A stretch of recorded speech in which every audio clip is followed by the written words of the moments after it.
The mine is the focal point of everything that happens in Porgera. It's everywhere. You can see it or hear it, in some cases smell it. It is everywhere at any minute of every day. The mine's owned by Barrick Gold, a Canadian company and the world's largest producer of gold.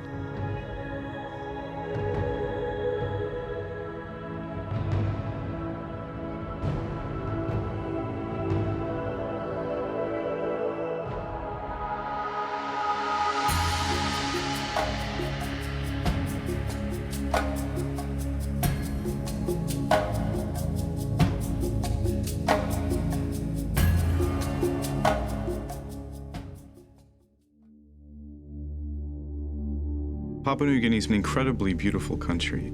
It's got beautiful beaches along the shoreline, and then up in the highlands are just these stunning mountain landscapes, valleys, rainforests, much of it very sparsely populated. Natural resources really form the backbone of the economy, especially mining, timber, and oil. And now an enormous liquid natural gas project that's being headed up by ExxonMobil. Up until a couple of decades ago, this area was incredibly isolated. But with the discovery of the Porgera gold deposit, the place has become home to one of the world's most successful gold mines.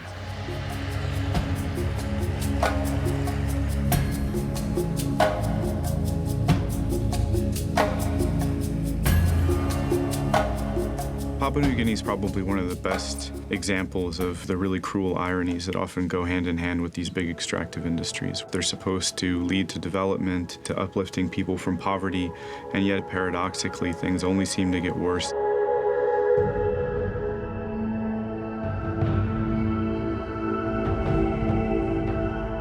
Barrick has its private security force at Porgera basically because there aren't anywhere near enough police there to do the job. The permanent police presence stationed in the nearby town of Payam is usually only 16 or 17 officers who often don't even possess a car that works.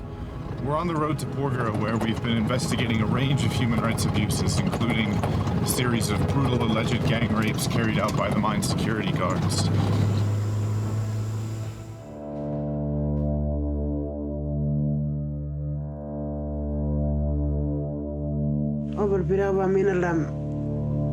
Driver ada balbang perempena sikiri or pera kamar kadi. Na menim. Mina bona bo rebim lem sum neng ke ba butim lem da rongeda. Neng lepen bla rongada. Some of the women we interviewed said that when they were arrested by security guards at the mine, the guards gave them a choice. Either they could go to prison and either face jail time or a hefty fine, or they could submit to being raped by all of the men who had arrested them.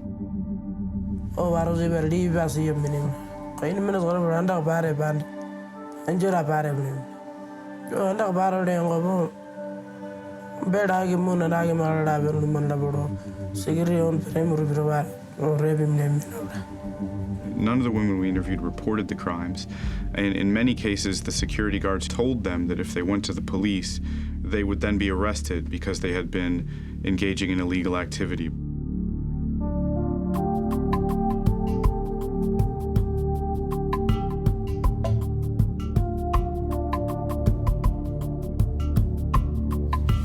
We're hiking up to the point where the mine discharges all of its tailings, its liquid waste from the mine, to film some people who actually stand in the flow of the tailings to pan for gold.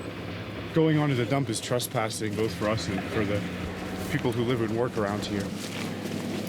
Almost all of the victims of the worst abuses that we documented were illegal miners. People who trespass onto the mine site, go onto the waste dumps, and try and eke out a living by finding pieces of rock that the mine has discarded. A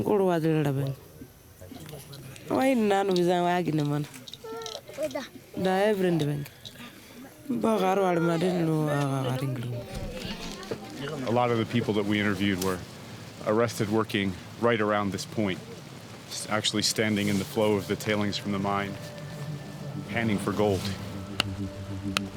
There are a lot of children working as illegal miners on the waste dumps, including a lot of very young children.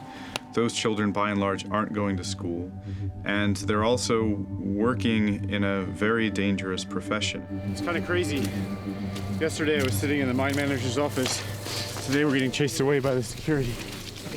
If people are arrested down there, they'll be taken to court, tried for illegal mining, and they can be sentenced to very high fines, higher than most people here can pay, and a fairly lengthy prison term if they don't pay. A lot of the land around Porgera was leased by the company so that they could open this mine. The company compensated the landowners for that land, but the fact remains that there's a lot less land there than there used to be. The waste dumps themselves have consumed huge tracts of what used to be farming land, and the waste dumps are continually growing with every truck full of rock that's dumped onto them. One thing we heard time and time again from people was that because they had no land that they could use to farm on, they had no choice but to go down onto those waste dumps and illegally mine. My house is there. Your house is there? Close there. Okay. And Your garden? my garden is damp. Okay. And I got no garden, no water, no power.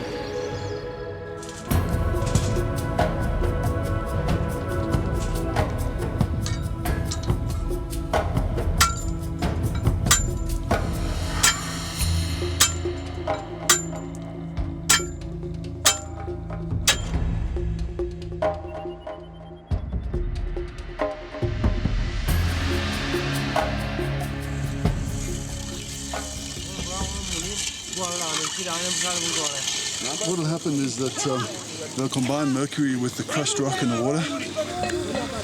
The mercury will stick to the gold that's in the pan, and they'll be able to separate that. They can see the mercury easier than they can see the gold. They'll boil that mercury over an open flame, which is particularly dangerous because of the mercury vapors, and what remains will be pure gold.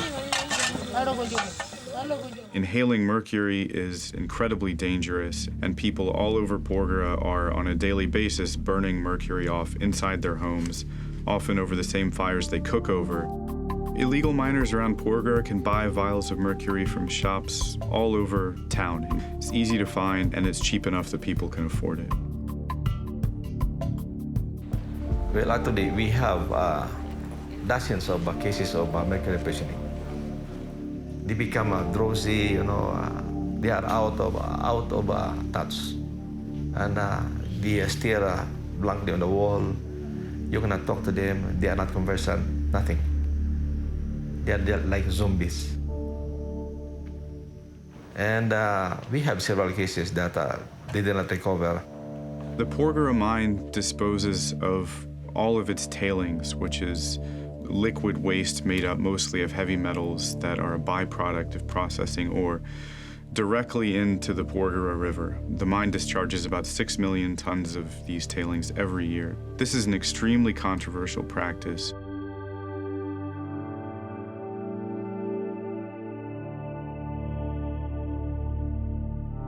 The company tests the water 165 kilometers downstream from where they operate. By that point, the effect of the mine's impact is greatly diluted. Barrick has chosen to operate in a country whose government ignores a lot of its most basic human rights obligations. But that doesn't mean a Canadian multinational company should do the same. Some 75% of the world's major mining and exploration companies are Canadian. But the Canadian government, unfortunately, does virtually nothing to regulate the conduct of big Canadian companies operating overseas. We're not trying to pass a verdict on the mining industry. What we're doing is we're looking at this mine and trying to determine whether or not the company and the government are living up to their own core human rights obligations. If this mine is going to be open, is the company operating it in a responsible way that ensures that people's human rights are protected? And the answer to that question until now has been no.